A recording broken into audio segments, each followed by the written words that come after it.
Welcome to this renewable energy training. My name is Guy Bartram. I'm the Director of Product Marketing at VMware, and this training is for you, our cloud partners and customers, to really understand more about renewable energy, how to procure renewable energy, and how to set a strategy around renewable energy. And I'm delighted to be joined by Nicola and Elliot. So thanks, guys, for joining me. Nicola, why don't you go first and just provide an introduction to yourself, who you are, what you do, and a little bit about VMware's stance on renewable energy. Great, thanks, Guy. Hello, everyone. My name is Nicola Peel-Moulter, and I'm the Director of Sustainability Innovation at VMware. And I work in the office of the CTO and the Environmental, Social, and Governance Office. And we, last year in 2021, VMware launched its 2030 agenda with a vision to build a more sustainable, equitable, and secure digital future for all, including our customers. The agenda consists of 30 goals that drive sustainability, equity, and trust outcomes. As part of this agenda, last year, we launched the Zero Carbon Committed Initiative with a vision that all VMware public cloud data centers would be zero carbon through energy efficient and renewable energy powered data centers. The goal of this educational series is to help our ecosystem of more than 4,000 partners understand the why, the what, and the how of setting and executing on renewable energy goals. And I'd like to hand it over to Elliot, who's going to be our main instructor for these modules. Thanks, Nicola, and thanks, Guy. My name is Elliot Engelman. I'm a principal consultant with Thesis Group. I lead up a lot of our renewable energy work, and excited to join you guys today to talk about renewable energy. All right, so today we're going to be getting into the nuts and bolts of how to set a renewable energy goal. To review the overall series, this series is designed to arm you all with the skills required to set, execute, and get on the journey of renewable energy procurement strategy. So you can see in this graphic here, we're kind of now in this middle section. We've done some evaluation. Now we're looking at what it takes to set a goal, what are the factors that go into that, what needs to happen ahead of time and behind the scenes in order to set a renewable energy goal.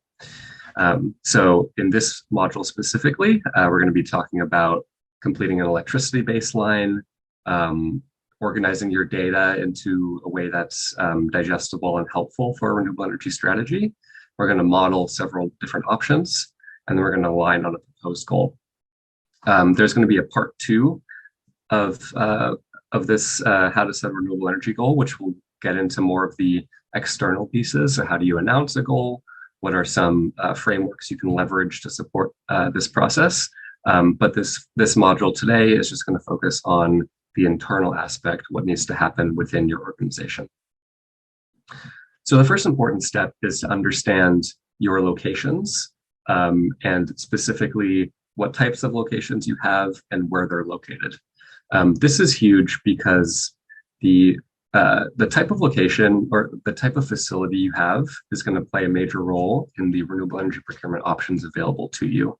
So understanding general size of your facilities, how much electricity consumption they use, what types of utility relationships you currently have, and then the geographical scope. So if you're focused in one region, it's a bit more simple to understand what you need to do to procure renewable energy across those locations. If you're distributed across a number of regions, a number of continents, it gets a bit more complex. So understanding all that is key. And then the critical first step is to set an electricity consumption baseline. So we need this baseline because we need to know how much electricity we consume annually. And from this baseline, we're able to do some modeling. So how much electricity are we expected to use over the next decade? Because we really want to have a strategy that is not only addressing our current needs, but is future-proof. So many of you will have already done an electricity consumption baseline, but some of you won't. So we're just going to walk through those steps of what are the data pieces you need. So primarily, we're going to need, or ideally, we're going to need utility bills from each of your sites for a full 12 months. An electricity consumption baseline is always going to be for 1 year, whether that is a calendar year for you, whether it's your fiscal year. That will depend, or that is kind of a choice you will have to make. We always recommend using a fiscal year because it will align with some other financial reportings and the typical cadence of your company for gathering and reporting on data. A lot of cases that will align with the calendar year anyway. But these are some decisions to make upfront. You don't need utility bills in order to do an electricity consumption baseline. You can make some estimations if you don't have them.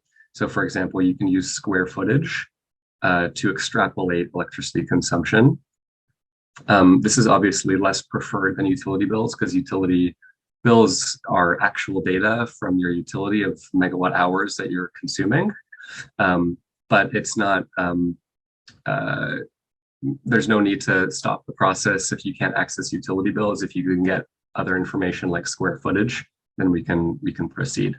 It's also nice to know the ownership status of your facility. So if you are in an owned building, if you are leasing space, that's important because that will impact some of the decisions you can make for your electricity sourcing. And then it's always helpful to know the electricity provider for each location. Those relationships are important, again, for figuring out how to procure renewable energy through your existing partner, but also for other considerations around switching your electricity consumption. It's helpful to know what is the status of your utility provider. Elliot, can you also say something about the need to predict what your growth or shrinkage might be in those regions as well? Totally, yeah. So the baseline is key, but as we said, this is going to be a long-term strategy. So understanding how your business is expecting to grow is important. And what you can do is you can set or you can use electricity intensity figures. So you can figure out, okay, we typically use X number of megawatt hours per. You can do unit of company revenue. You can do number of employees. You can do number of data centers, something like that. Number of customers, and then you can look at your growth projections, which will usually be in terms of revenue or in terms of customers or data centers, and you can use that to extrapolate what your electricity consumption is going to look like in the future. Because, like we said, having a strategy for today is great, but understanding how you're going to meet your goals in 2030 is equally important. So once you've gathered all that data, it should look something like this. You should have a list of all your facilities, your annual electricity consumption, the location of those facilities, whether those facilities are owned or leased, and ideally some information about the utility. Yeah, and I guess I can add on to that from my own experience of doing these energy inventories. A lot of times you don't have perfect information. And so as Elliot said, the information you can get from your utility is great, but sometimes you're in a leased facility, leased office or building where someone else is paying that bill. And then they, a lot of times will charge you based on square footage, or sometimes that landlord can provide you with more accurate information, but sometimes you just have to estimate, and that's okay. Yeah, great points. I say, just don't get obsessed with having to have it perfect, because you're never going to have perfect data. Elliot, at this point, should we be looking at cost as well? I mean, we're capturing the megawatt hours, which is great, and it gives you kind of your actual consumption. But what about the cost? Because obviously that's going to become a very important component when you start looking at different renewable energy options.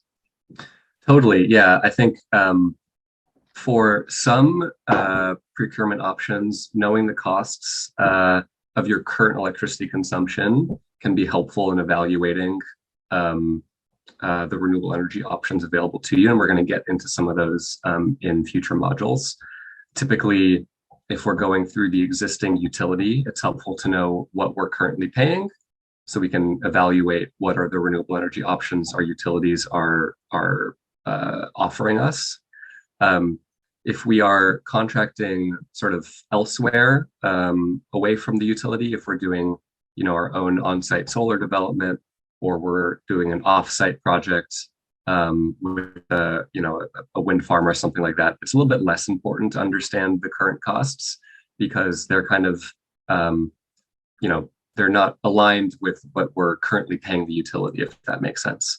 But yeah, of course, in any scenario, we want to know what we're paying. We want to know what the cost implications of the next strategy are. But I would say it's most important when we're going through our existing utility relationships. And is there if you are looking at making that, large investment into perhaps a solar farm to power your data center, then that's fantastic. But there are other things you need to take into account, like, the grid capability around that area, and, the distance from the solar farm to the data center, et cetera, and what the grid historically has been like in taking that new energy into it. Are those considerations you'd capture now or a bit later on?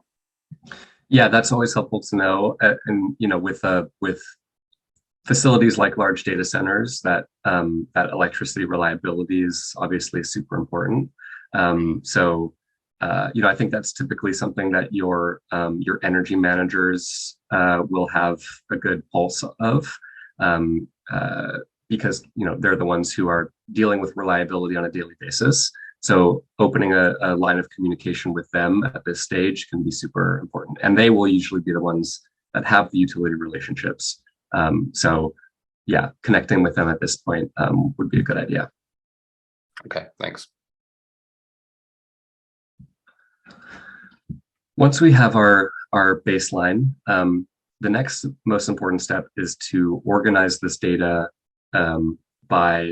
most importantly by location, but also by ownership status. So here we've taken, this prior data set, and we've organized it by location. So we have a North America electricity load, we have an EU load, and we have a Southeast Asia load. The reason we do this is because the renewable energy procurement options vary across regions, both in the availability of types of projects and types of programs to sign up for, but also just the maturity of these markets. So North America and EU, for example, are quite mature markets. There are a lot of options available to you. Southeast Asia is a bit different. A lot of these countries are currently in the process of developing renewable energy options. And so this area might need a bit more scrutiny, a bit more time devoted to it, a bit more exploration on the ground with your existing, with your utilities and your energy managers on site to understand what the options are available to you. So it's helpful to break this up so you can kind of model out where you need to spend your time. It's also typically the case that you can apply a certain strategy for North America, a certain strategy for EU, and then a different strategy for Southeast Asia, or wherever your other operations are located. The reason for this is that the North America is considered sort of one electricity market, and the EU is also considered one electricity market. And so the options available to you in North America are pretty much the same no matter where you are, and similarly in Europe. Whereas other parts of the world like Southeast Asia, Africa, South America, it's mostly the country border that determines the electricity market. And so, for example, if you have operations in China and operations in Malaysia, even though those are relatively close to each other, it's not considered one electricity market, and you're going to have to use a different strategy for each country. At this stage, you can also start to assign some sort of scores to each region. So you can see here, I've already started talking about what procurement options are available and what the renewable energy availability is. So like I said, in North America and EU, that's pretty high. In Southeast Asia, it's medium, because it depends, which country you're talking about, and those markets are currently developing. And then also, costs this is kind of a good place to start thinking about costs. some baseline renewable energy costs can be a bit higher in North America, especially at the moment, a bit lower in Southeast Asia. But again, varies based on country, and this is when you should start sort of begin collecting that information. I started briefly talking about location, but this is super important again. At the top here, we have a map of energy attribute certificate availability. We're going to get into what EACs are in subsequent modules. I just wanted to upfront establish the concept that different countries are going to have different EAC availabilities. So for example, in North America, these are called RECs. In the EU, these are called GEOs. And also things like power purchase agreements. So the map on the bottom there, those are also, the availability differs across regions. So there are lots of projects available in North America and EU, some in, Australia and South America, but not as established in Africa and Asia. So this is the point where you should start to be doing some research by location to understand what are the procurement options available to you, and whether something like a power purchase agreement is even on the table, or whether you should focus more on your utility contracts and unbundle VACs. Yeah, we should also mention that we're using these terms, virtual power purchase agreement, which we will be covering in future modules. So don't worry if you don't know what those mean. They're just different ways of procuring renewable energy. Yeah, thanks, Nicola. So at this stage, you've gathered a lot of data on your operations. You've done some research into what renewable energy options are available to you in those regions. And now you can start to sketch out some proposed goals. So at this point, it's always helpful to evaluate several. So here in this table, I have a couple of examples of what a goal could look like. You see in the first one, we have 50% renewable energy by 2030. That would be sort of, across your operations. But our initial approach could focus on North America and the EU, because that's where we know that purchasing options are available immediately, and where we can sort of probably get to that 50% by 2030 without too much difficulty.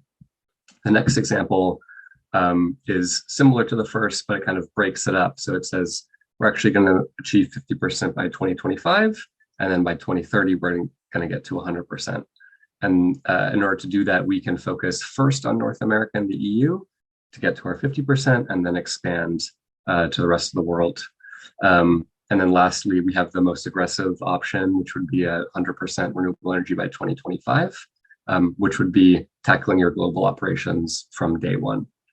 So at this point, because you've done the upfront electricity consumption, you've done the research, you should have a sense of which options are feasible for you, and which options are more of a stretch or more ambitious. This is not to say that you should automatically pick a goal that is very feasible, or pick a goal that is ambitious and a stretch. You should sort of try to align this with your overall sustainability goals, your company goals. You should look at, what other commitments you've made to kind of figure out, can we be super ambitious? Is that something that leadership is going to get behind? Or are we taking more of a pragmatic approach, a tiered approach? Should we set a more short-term goal, or should we look to 2030, 2040? These are some conversations that only you can have within your companies and within your leadership teams. You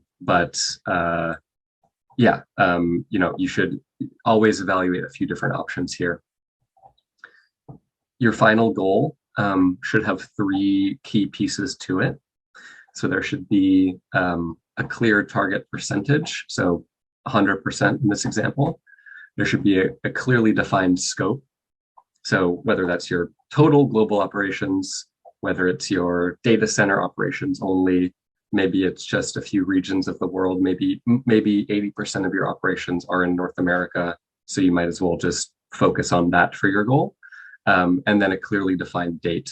And the date can be one date, like we saw in the previous slide. You can organize it with like a near-term goal, a longer-term goal, but these are the three key pieces that you want in any final target. Yeah, and I think just to add on to that, Elliot, in terms of setting a goal, a lot of times, especially in the world of sustainability, a lot of times companies get nervous, especially executives, about putting a goal out there publicly that they're worried about. Well, are we going to be able to achieve it, and how much is it going to cost? And certainly you want to know, you want to have some idea about those things, and those are questions you want to be able to answer of your executives. However, because this is all voluntary, right? It's not like the government agency is requiring us to set these goals or achieve them. You want to, what you're trying to do is you're trying to address the growing demand from investors, from customers, from government agencies to address climate change, reduce carbon emissions.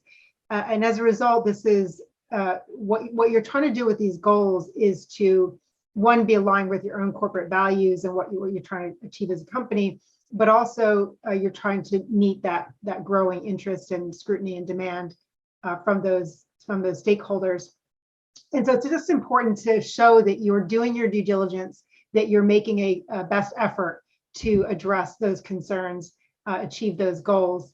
And there's no, I mean, you can be a little bit concerned about, well, what are the optics in terms of, do we look bad if we don't achieve those goals? But I think what we find is companies can make adjustments over time. You can set a goal. And so long as you're transparent about why you set the goal, how you're going about trying to achieve the goal, and whether or not, as you get closer, that you have to adjust those expectations, or maybe you can be less or more ambitious. But the idea is the transparency and the honesty is the most important thing for those audiences. They just want to know that you're making a concerted effort to achieve the goals. Yeah, thanks for bringing up transparency, Nicola. Yeah, that's the key here. Like you said, there is no right answer, but as long as we're being transparent throughout the process, that's the most important part. I want to give you an example of some renewable energy procurement goals that we've seen. So I'm not gonna go through and read all of these, but some key things I want to highlight is how specific these are. So they're very specific about what operations they're covering. They're very specific about the percentages that they're going to meet, and they're very specific about the timeframes. For example, with this GM example, they've said specifically global facilities, 100%. They're going to do that by 2035. They also set an interim goal in just the US. So they're going to meet their US demand with renewable electricity by 2025. So that's an example of a very well-defined goal that has multiple steps to it, and where you can, it's not just 2035 where, okay, that's 13 years in the future and we don't have to think about that and we're not going to report on that. They have that interim goal, which allows them to continue reporting progress to it, to update this in their annual reporting. So that's one that I highlight as a solid one. But the other thing I want to point out is that there's many different ways, as you can see, to define what your renewable energy goal is. There's no right or wrong answer, but this is the level of detail that we would like to see.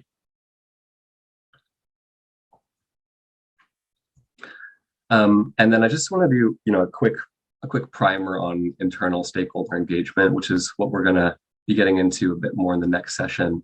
But it's super important at this stage to be having these initial conversations with key members of your team. A lot of the conversations are going to grow and deepen as you go from, setting a target to actually executing that target. But it's super important to have these conversations initially to alert the appropriate folks what you're considering, why you're considering it, what the business case is for why you're doing, why you're approaching a renewable energy goal, and to field their initial questions and concerns, right? Because those questions and concerns that you get when you're just talking about kind of target setting and goal setting are only going to expand when you get into actual implementation and road mapping.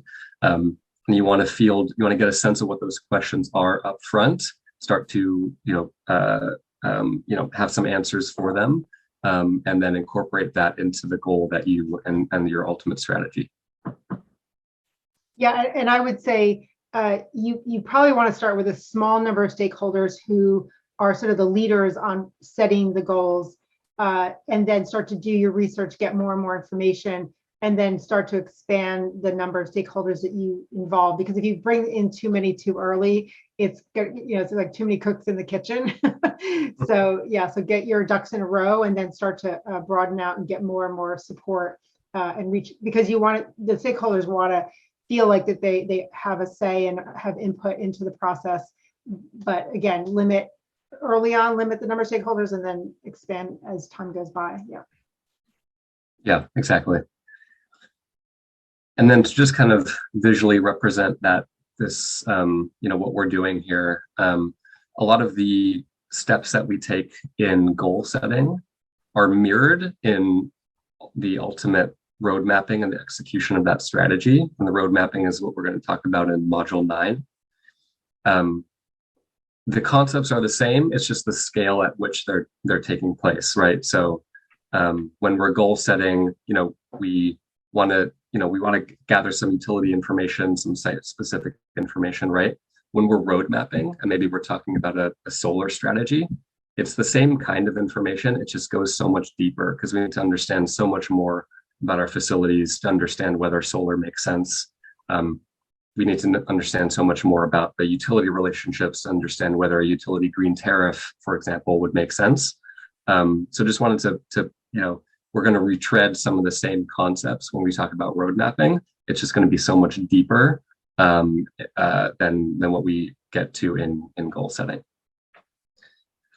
All right, so that concludes module 3. In the next module, as I mentioned earlier, we are going to be getting into the next step of setting a renewable energy goal, which is thinking about some of the external pieces, how to announce a goal, what are some external frameworks that you can use to leverage that. We'll see you in module 4.